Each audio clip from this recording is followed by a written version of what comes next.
সিলেটের নিজস্ব কোনো অর্থনীতি নেই, কোনো ইকোনমি নেই, এটার কোনো বেসিস নেই। দীর্ঘদিন আমরা সোললি রিলায়েন্ট ছিলাম প্রবাসী আয়ের উপরে। যেদিন থেকে ইংল্যান্ডের টাকা আসা কমে গেল, এরপর থেকে সিলেটের অর্থনীতি আর মাথা তুলে দাঁড়াতে পারে নাই। এখানে একটা ছেলে যদি লেখাপড়া করে BA পাশ করে চাকরি করবে কোথায়? সেই চাকরির কোনো সুযোগ নেই।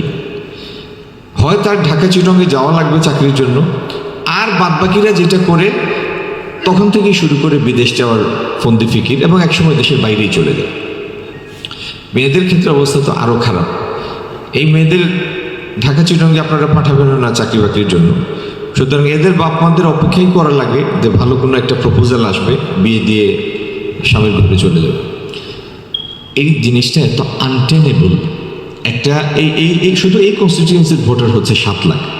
তার মানে এই জনপদে আমি যদি সিলেট একের বাউন্ডারি টানি, এর মধ্যেই অন্তত 25-30 লাখ মানুষ বসবাস করে। কারণ অনেকে আছে ভোটার যারা এখানকার ভোটার না, কিন্তু বসবাস করে এখানে, ব্যবসা করে এখানে, বা চাকরি করে এখানে।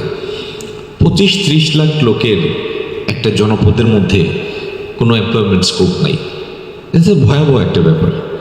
তো এই জিনিসটা অ্যাড্রেস করার জন্য আমাদের প্রধান প্রায়োরিটি থাকবে সিলেটে আমরা সরকারি পলিসি সাপোর্ট দিয়ে আমাদের ইনভেস্টার অ্যাট্রাক্ট করব, এবং এই সিলেটে একটা ম্যানুফ্যাকচারিং হাব তৈরি করব, যাতে আমাদের শিক্ষিত অশিক্ষিত দুই শ্রেণীর জন্যই কাজের সুযোগ তৈরি হয়, এমপ্লয়মেন্ট তৈরি হয়।